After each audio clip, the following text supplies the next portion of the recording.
وہ اعتراضات ہیں کیا، اور یہ اہم بات ہے۔ دیکھیں، ہماری عدالتیں کسی قاعدے اور قانون کے تحت چلتی ہیں۔ یہ عدالتیں کوئی جرگہ نہیں ہیں، کسی درخت کے نیچے بیٹھے ہوئے بزرگ نہیں ہیں جنہوں نے کوئی فیصلہ کرنا ہے اپنی کسی سوچ کے مطابق۔ ان عدالتوں نے قانون کے مطابق چلنا ہے، قاعدے کے مطابق چلنا ہے، اصولوں کے مطابق چلنا ہے۔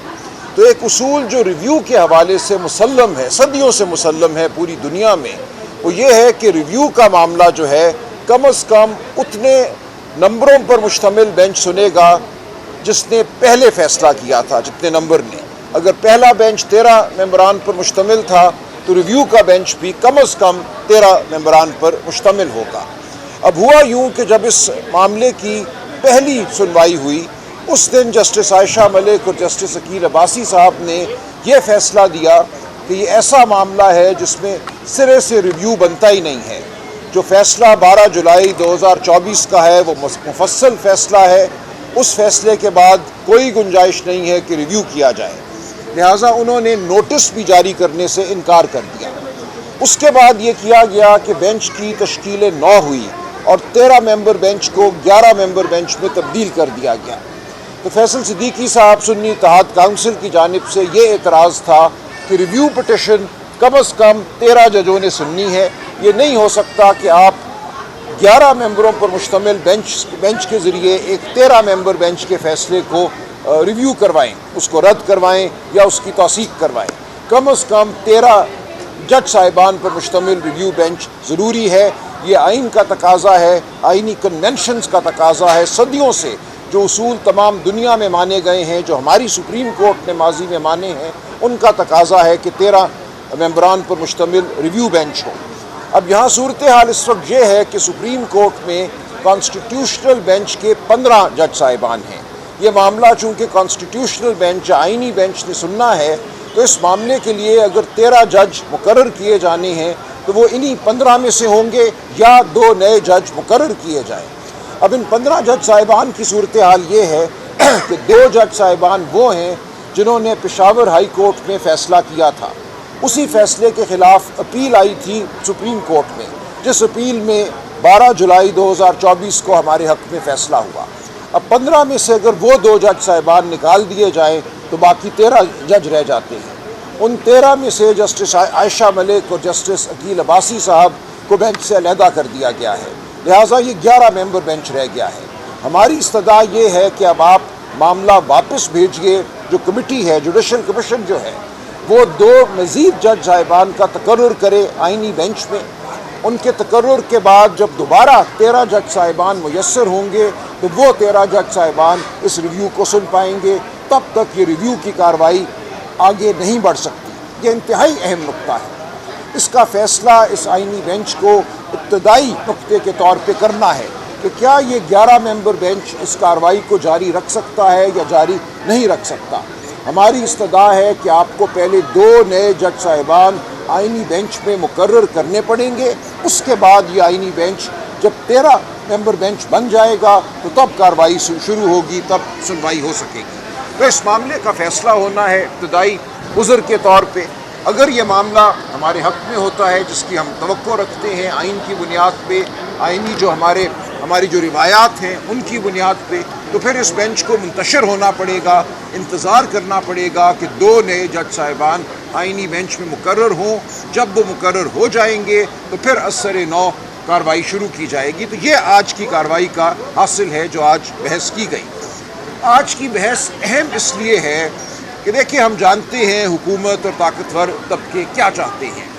وہ یہ چاہتے ہیں کہ جو فیصلہ ہوا 12 جولائی 2024 کو 8-5 کی اکثریت سے، اس فیصلے کو رد کیا جائے۔ وہ فیصلہ کیا تھا؟ وہ فیصلہ یہ تھا کہ پاکستان تحریک انصاف پاکستان کی سب سے بڑی سیاسی جماعت ہے۔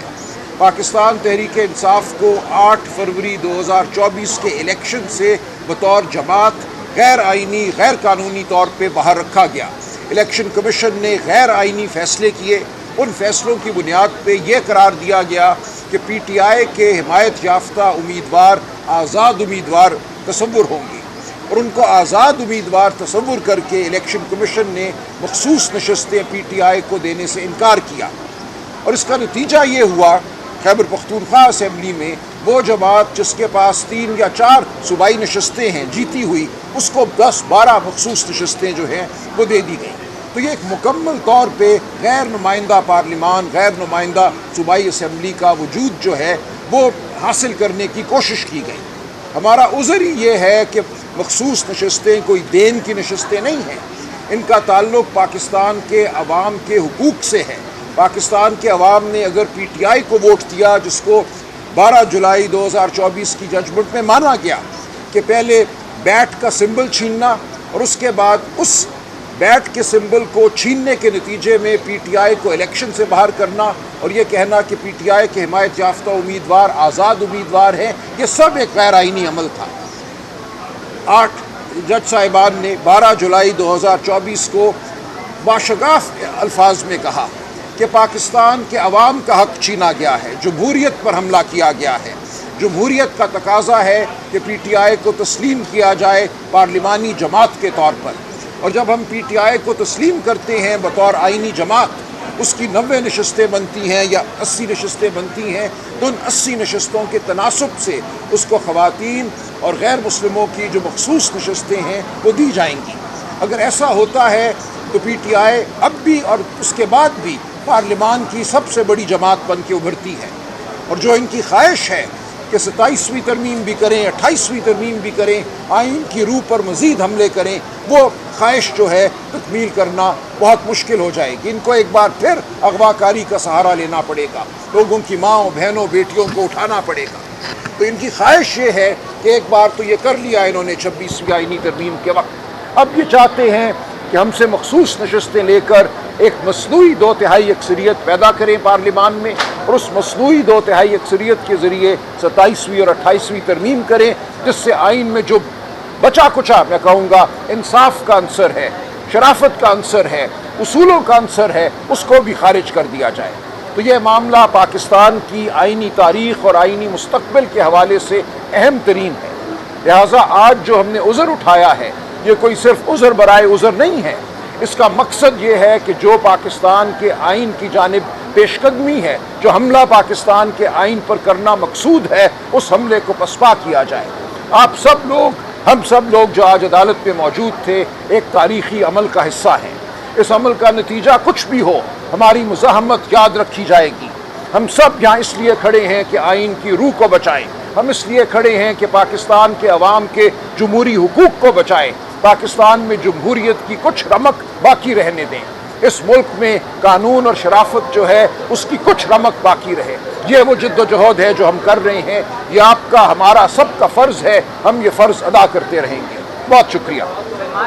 یہ بتائے گا کہ ایک بیانیہ بنایا جا رہا ہے کہ جو 39 نشستیں الیکشن کمیشن نے نوٹیفائی کیا پی ٹی آئی کے، اس حد تک مزید نشستیں دی جائیں گی، اور جو جماعت الحسین صاحب کا نوٹ تھا وہ جو فارمولہ ہے وہ طے کیا جانا ہے کہ امکان ظاہر کیا جانا ہے۔ دیکھیں، یہ تو بیانیہ کچھ بھی بنا سکتے ہیں نا، معاملہ یہ ہے کہ جب یہ عذر، ابتدائی عذر ٹھیک ہوتا ہے، ایک واقعتاً 13 ممبر بینچ کی تشکیل دے دی جاتی ہے، تو پھر ان معاملات کو دیکھیں گے کہ وہ جو فیصلہ ہو چکا، اس فیصلے کو صرف اس لیے رد نہیں کیا جا سکتا کہ آج کسی کی رائے کچھ اور ہے۔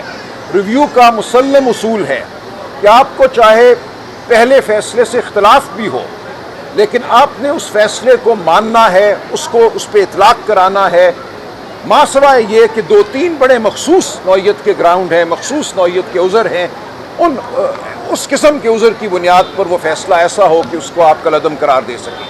تو ہماری نظر میں کوئی ایسی بات نہیں ہے۔ 8 ممبر بینچ نے تمام واقعات کو بغور دیکھا، تمام قانونی حوالوں کو دیکھا، قانونی شکوں کو دیکھا، آئین کو دیکھا، اور ایک فیصلہ دے دیا ہے۔ اب کسی بینچ کی یہ ثوابدید نہیں ہے کہ اس فیصلے کو تبدیل کرے کیونکہ انہیں وہ فیصلہ پسند نہیں ہے یا کوئی اور مقصد حاصل کرنا اب مقصود ہے۔ تو ہم یہ جنگ لڑتے رہیں گے، ہم اصول کی جنگ لڑ رہے ہیں، آئین کی جنگ لڑ رہے ہیں۔ کیا انہوں نے سوچا ہے منصوبہ سازوں نے ہمیں اس سے کوئی سروکار نہیں ہے، ہم نے بات آئین اور اصول کی کرنی ہے۔